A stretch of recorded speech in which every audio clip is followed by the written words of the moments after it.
Sermão de número 73 de John Wesley, título do inferno, texto bíblico Marcos, capítulo 9, versículo 48. O texto diz: onde o seu verme não morre e o fogo não se apaga. Toda verdade que é revelada nos oráculos de Deus é indubitavelmente de grande importância. Ainda assim, pode-se admitir que algumas dessas são de uma importância ainda maior do que as outras, como sendo as mais imediatamente condutivas para a grande finalidade de todas, a salvação eterna dos homens. E nós podemos julgar a importância delas, até mesmo desta circunstância, que elas não são mencionadas uma vez apenas nos escritos sagrados, mas são repetidas sempre e sempre. Nós temos uma instância notável disto com respeito à verdade terrível que está agora diante de nós. Nosso abençoado Senhor, que não usa de palavras supérfluas, que não faz vãs repetições, repete várias vezes no mesmo capítulo e, por assim dizer, no mesmo fôlego.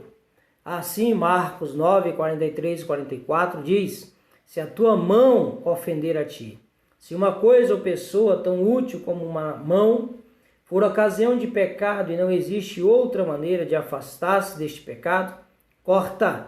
Melhor é entrares na vida aleijado do que tendo duas mãos ires para o inferno, para o fogo que nunca se apaga, onde o seu verme não morre e o fogo não se apaga.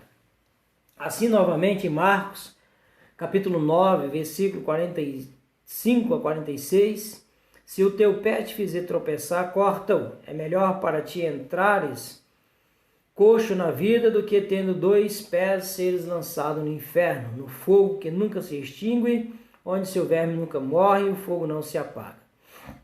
E ainda novamente em Marcos capítulo 9, versículo 47 a 48, se o teu olho, uma pessoa ou coisa tão querida como o teu olho, ofendeste, impediste de correr a corrida que se estabeleceu diante de ti, lança-o fora. Melhor entrares no reino de Deus com um só olho do que tendo dois olhos, seres lançado no inferno, onde o seu verme não morre e o fogo não se apaga. E que não se pense que a consideração dessas verdades terríveis é apropriada apenas para os pecadores maiores, como é esta suposição consistente com o que o nosso Senhor fala com respeito àqueles que estavam, então, em dúvida, os homens mais santos sobre a terra.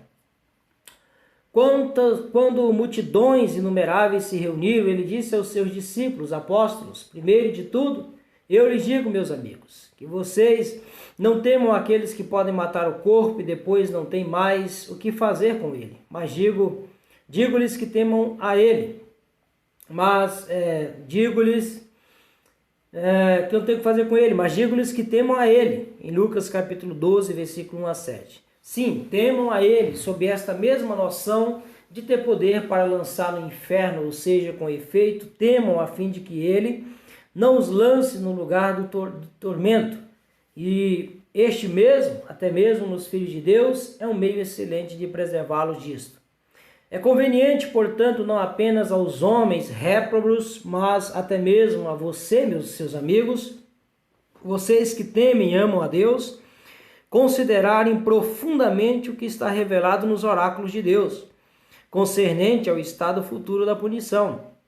Quão amplamente distante isso está dos mais elaborados relatos que são dados pelos autores ateus.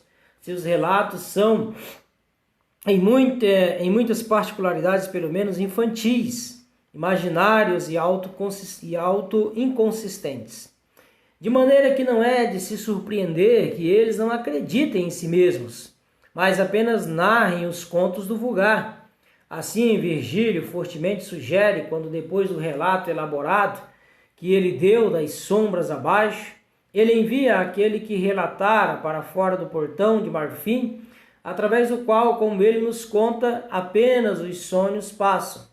Isto ele apenas insinua, mas seu poeta irmão Juvenal fala de maneira simples e clara. Esse aliquas manis est subterrânea regna. Até mesmo nossos filhos não acreditam uma palavra dos contos concernentes ao outro mundo.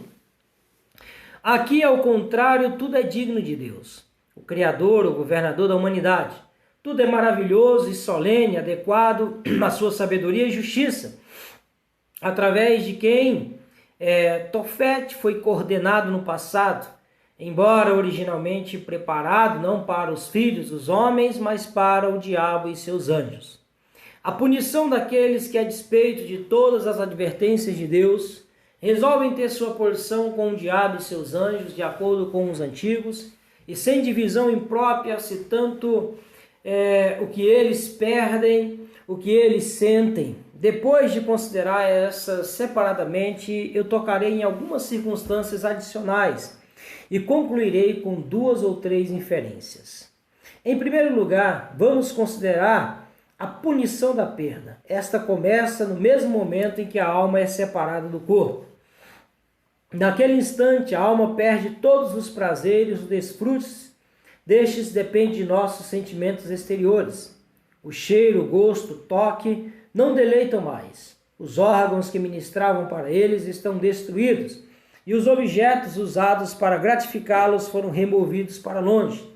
Nas regiões sombrias da morte, todas essas coisas são esquecidas, ou se lembradas, são apenas lembradas com dor, vendo-se que elas se foram para sempre. Não existe grandeza nas regiões infernais, não existe coisa alguma bela naquelas residências obscuras, nenhuma luz a não ser das chamas vivas, e nada novo a não ser uma cena invariável de horror sobre horror. Não existe música a não ser dos gemidos e berros, dos choros, lamúrias e ranger de dentes, das pragas e blasfêmias contra Deus, ou reprovações mordazes uns aos outros. Nem existe alguma coisa para gratificar o sentido de honra. Não, eles são os herdeiros da chama e do desprezo eterno. Assim, eles estão totalmente separados de todas as coisas que eles encontraram neste presente mundo. No mesmo instante, começará uma outra perda de todas as pessoas a quem eles amaram. Eles são arrancados de seus parentes mais próximos e queridos, suas esposas, maridos, pais, filhos. E o que alguns consideram seja pior do que tudo isto, os amigos que eram como sua própria alma. Todo o prazer que eles desfrutaram uma vez nestes está perdido. Se foi, desapareceu, porque não existe amizade no inferno. Até mesmo o poeta que afirma, embora eu não saiba com que autoridade, demônio com demônio condenado, firme acordo mantém. Isso não afirma que existe algum acordo entre os amigos humanos que habitam o grande abismo. Mas eles estarão então conscientes de sua perda maior do que todas que eles desfrutaram sobre a terra. Eles perderão seu lugar no seio de Abraão, no paraíso de Deus. Até aqui, de fato, não havia entrado em seus corações conceberem que as almas santas desfrutam no jardim de Deus, na sociedade dos anjos e dos mais sábios e melhores homens que viveram desde o começo do mundo, para não mencionar o imenso crescimento do conhecimento que eles indubitavelmente receberão então. Mas eles entenderão completamente o valor do que eles vilmente jogaram fora. Mas, tão felizes quanto as almas no paraíso, eles se preparam para uma felicidade muito maior, porque o paraíso é apenas o pórtico do céu, e é lá que os espíritos dos homens justos são feitos perfeitos. É no céu apenas que existe a completa alegria, o prazer que está à direita de Deus para sempre. A perda disso por aqueles espíritos infelizes será a inteireza de sua miséria. Eles reconhecerão e sentirão que apenas Deus é o centro de todos os espíritos criados, e consequentemente que um espírito feito por Deus não pode ter descanso fora dele. Parece que o apóstolo tem isso em vista quando ele falou daqueles que deverão ser punidos com a destruição eterna da presença do Senhor.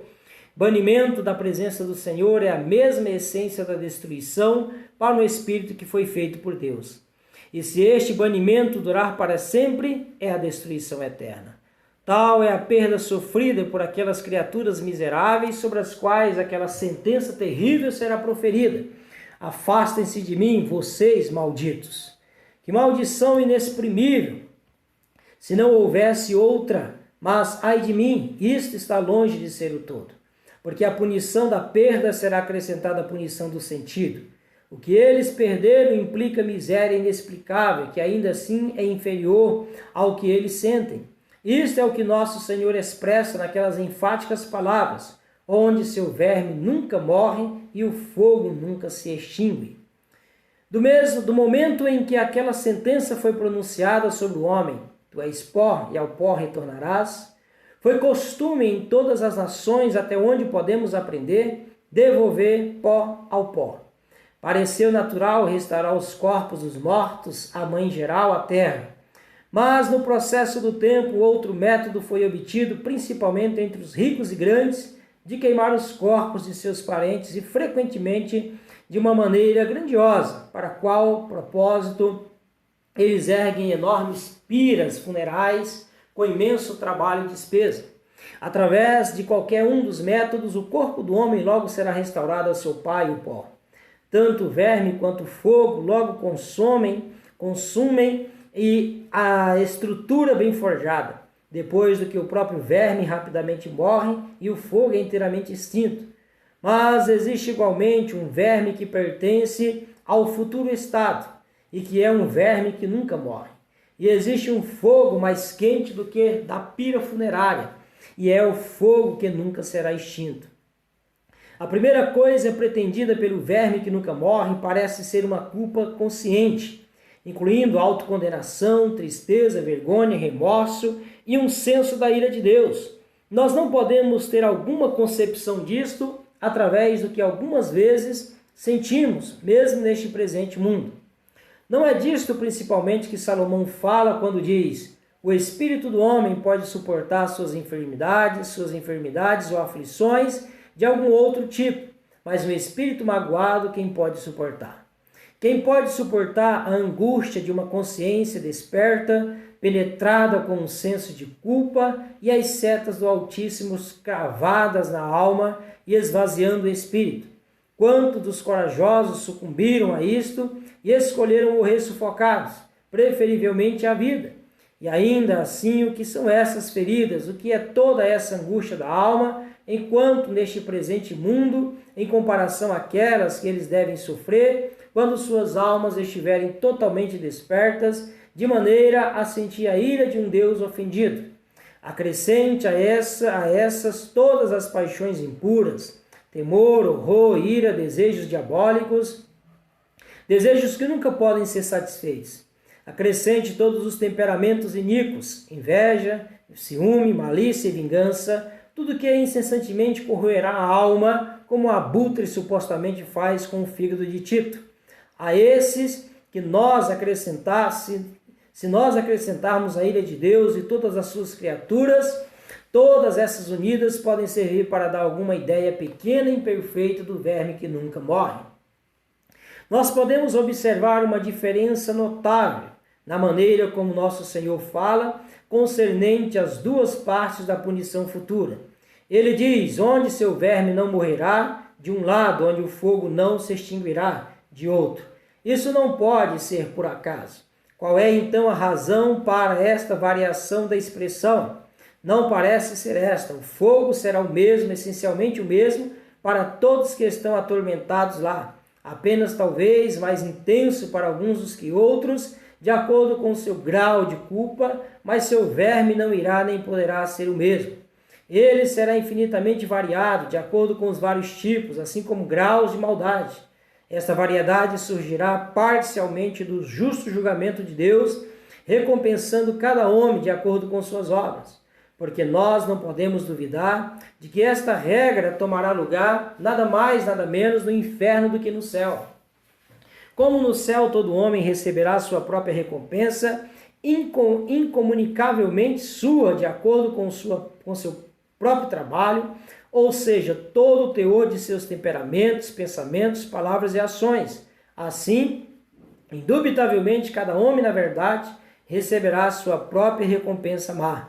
E isto igualmente será incomunicavelmente sua própria, assim como o seu trabalho foi. Variedade de punição igualmente surgirá da mesma natureza da coisa. Como aqueles que trouxeram mais santidade para o céu, encontrarão mais felicidade lá. Assim, por outro lado, não é apenas verdadeiro que quanto mais maldade um homem traz para o inferno, mais miséria ele encontrará lá. Mas que esta miséria será infinitamente variada de acordo com os vários tipos de maldade. Foi apropriado, portanto, dizer o fogo em geral, mas seu verme em específico. Mas tem sido questionado por alguns se existirá algum fogo no inferno, ou seja, algum fogo material. Mas ainda, se existir algum fogo, ele será inquestionavelmente material, porque é o fogo imaterial, o mesmo que a água imaterial ou a terra. Ambos são em um absoluto contrassenso, uma contradição em termos. Quer, portanto, devamos afirmar que ele será material ou neguemos sua existência. Mas se nós admitirmos a eles que não existe fogo lá, afinal, o que eles ganhariam com isso? Vendo-se que é admitido por todos que existe tanto fogo quanto alguma coisa pior. E considere isso, nosso Senhor não fala como se existisse fogo real. Ninguém pode negar ou duvidar disto. É possível então supor que o Deus da verdade falaria desta maneira, se isso não fosse assim? Ele pretende atemorizar suas pobres criaturas com o quê? Com espantalhos? Com sombras inúteis das coisas que não têm existência? Que ninguém pense assim. Não atribua tal tolice ao Altíssimo. Mas outros afirmam que não é possível que o fogo possa queimar sempre, porque através da lei imutável da natureza, ele consome o que quer que seja tirado nele. O que quer que seja atirado nele. E pela mesma lei, tão logo ele tenha consumido o seu combustível, ele mesmo é consumido, extingue-se. Na maioria das vezes, isto é verdade. Nesta presente constituição das coisas, durante as presentes leis da natureza, o elemento do fogo dissolve e consome o que quer que seja atirado nele. Mas aqui está o engano. As presentes leis da natureza não são imutáveis. Quando os céus e terra passarem, o presente cenário será totalmente mudado. E a atual constituição das coisas, presentes leis da natureza, irá cessar. Depois dessa grande mudança, nada será dissolvido, nada mais será consumido. Portanto, se fosse verdade que o fogo consome todas as coisas agora, não se extinguiria, não se seguiria que seria o mesmo depois que toda a estrutura da natureza tivesse sofrido aquela mudança vasta, universal. Eu digo, se fosse verdade que o fogo consumisse todas as coisas, mas de fato não é verdade. Não agradou a Deus por nos dar alguma prova do que acontecerá daqui por diante? Não é o lino arbestum, a fibra de linho não combustível conhecida na maior parte da Europa? Se você pegar uma toalha ou um lenço feito disto, um dos quais pode ser agora visto no Museu Britânico, você pode atirá-lo no fogo mais quente e quando ele é tirado fora novamente, observa-se deste mais sutil experimento não ter perdido 1 grão de seu peso. Aqui, portanto, está uma substância diante de nossos olhos, que até mesmo na presente constituição das coisas, como se fosse um símbolo das coisas do porvir, pode permanecer no fogo sem ser consumida. Muitos escritores têm falado de outros tormentos corpóreos, acrescentados ao ser lançado no lago de fogo. Um desses, até mesmo o piedoso Sr. Kempis, supõe que os avarentos, por exemplo, têm derramado ouro líquido em suas gargantas e que muitos outros tormentos são ajustados aos pecados dos homens. Mas ainda nosso grande poeta supõe que os habitantes do inferno manifestam a variedade de torturas. Não continuar sempre no lago de fogo, mas serem frequentemente arrastados para legiões de gelo, por fúrias e então trazidos de volta através de extremos, através de mudança mais violenta. Mas eu não encontro palavra alguma, nem menção disto, nem a menor alusão disto em toda a Bíblia. E certamente isso é também um assunto muito terrível de se admitir, de tal jogo da imaginação. Vamos nos manter na palavra escrita. É tormento suficiente habitar com as chamas eternas. Isto é fortemente ilustrado por uma história fabulosa, tomada de um dos escritores orientais concernente ao rei turco, que depois de ter sido sepultado de toda sorte, culpado de toda sorte de maldades, uma vez fez uma coisa boa. ao ver um pobre homem caindo em um abismo, onde ele teria inevitavelmente perecido, e o chutando dali, ele salvou sua vida. A história acrescenta que quando, por sua enorme maldade, ele foi lançado no inferno, aquele pé com que ele salvara a vida do homem foi permitido ficar fora das chamas. Mas, admitindo que esse seja um caso real, que pobre conforto isso seria. O que aconteceria então se ambos os pés fossem permitidos ficarem fora das chamas? Sim, e ambas as mãos, quão pouco proveito teria. Mas ainda se todo o corpo fosse tirado fora e colocado onde o fogo não o tocasse, e apenas a mão ou um pé se mantivesse na fornalha ardente, o homem estaria, entretanto, confortável? Não, absolutamente o contrário. Não é comum se disser para uma criança: coloque seu dedo nesta vela acesa.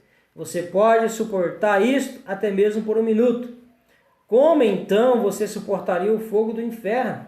Certamente seria tormento suficiente ter a carne queimada de apenas um dedo.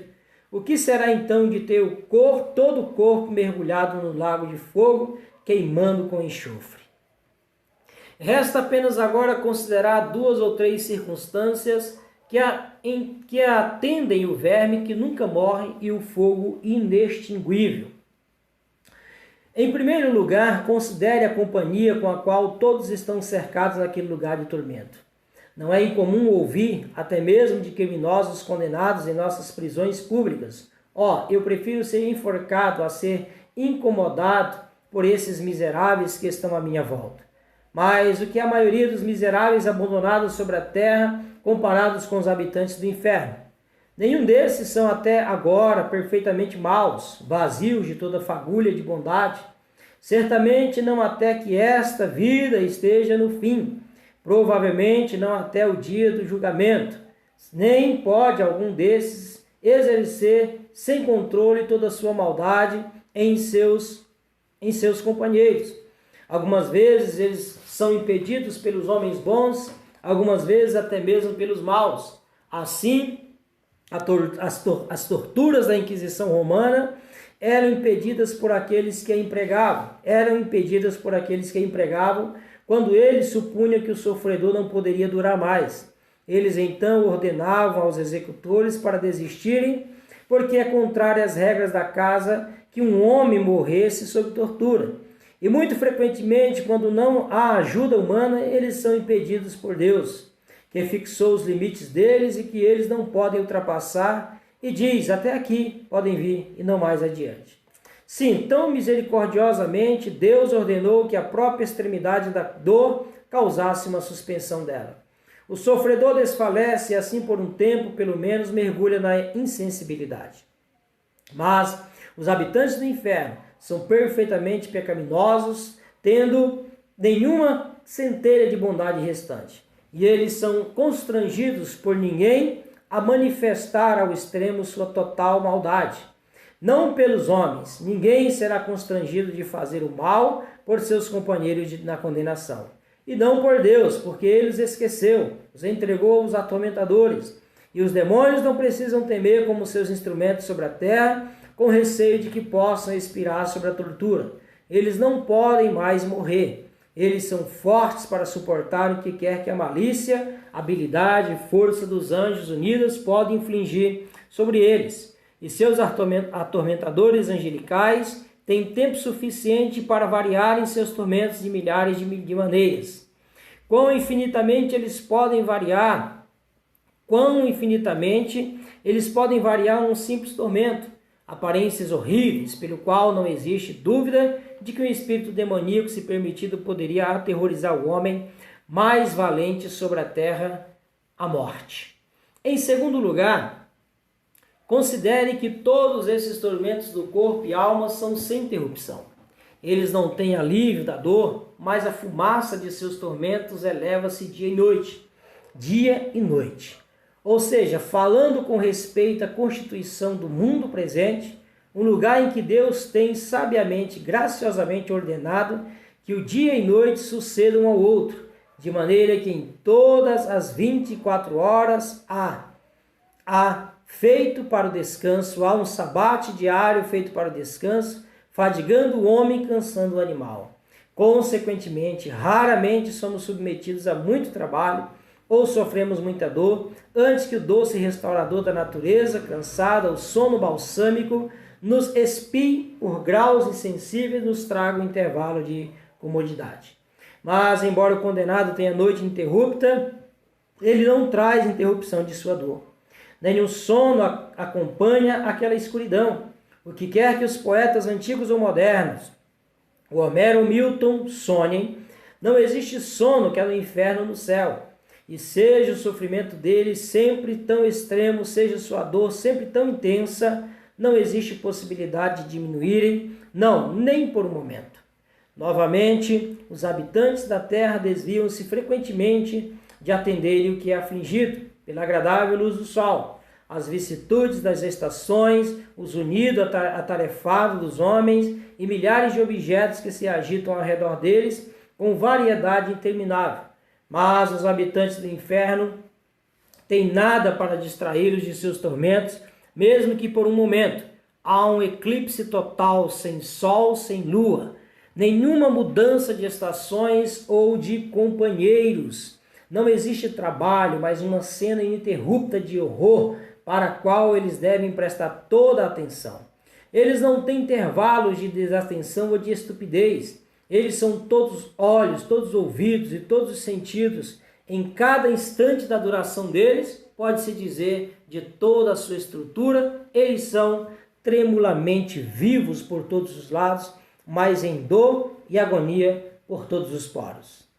E para esta duração não existe fim. Que pensamento é este?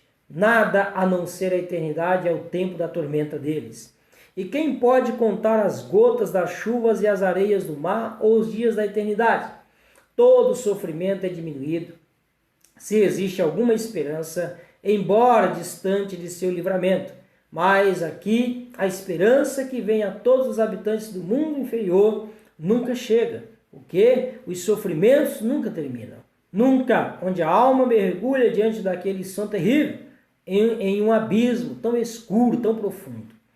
Supunha que milhões de dias, de anos, de eras se passaram, nós ainda estamos no limiar da eternidade.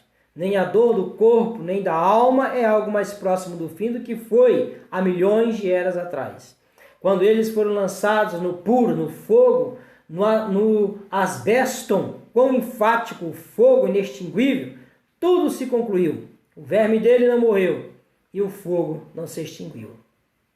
Tal é o acerto de contas que o juiz de todos dá da punição que ele tem ordenado para os pecadores impenitentes. E que contrapeso pode a consideração disso ser para a violência de alguma tentação, em especial para o temor do homem, o próprio uso do qual é aplicado por nosso Senhor. Não tenha medo daqueles que matam o corpo e depois disso não tem mais nada que possa fazer. Mas tema ele que depois que matou tem o poder de lançá-lo no inferno. Lucas capítulo 12, versículo 4 e 5. Que defesa essas considerações podem ser contra alguma tentação do prazer. Você perderá, por causa de algum desses pobres e mundanos prazeres, que perecem ao uso para dizer nada dos presentes prazeres substanciais da religião, os prazeres do paraíso, tais que os olhos não viram, nem os ouvidos ouviram, nem entrou em nossos corações conceber? Sim, os prazeres do céu, a sociedade dos anjos, dos espíritos dos homens justos, feitos perfeitos, a conversa face a face com Deus, seu Pai, seu Salvador, seu Santificador, e beber daqueles rios de prazer que estão à direita de Deus para sempre? Você está tentado pela dor que é do corpo ou da mente?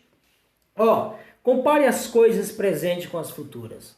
O que é a dor do corpo que você causa ou pode suportar com aquela de estar no lago de fogo queimando com enxofre? O que é qualquer dor da mente, qualquer medo, angústia, tristeza, comparada com um verme que nunca morre? Que nunca morre. Esta é a dor mais aguda de todas, já que nossas dores na terra, abençoado seja Deus, não são eternas. E existem alguns intervalos de alívio e alguns períodos em que elas cessam. Quando perguntamos a um amigo que está doente como ele vai, eu estou com dores agora, ele diz, mas eu espero estar aliviado amanhã. Este é um doce alívio do presente desconforto.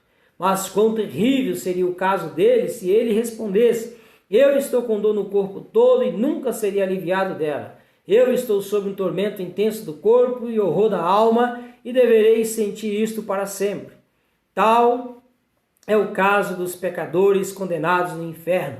Sofra qualquer dor, então preferivelmente a vir para este lugar de tormento.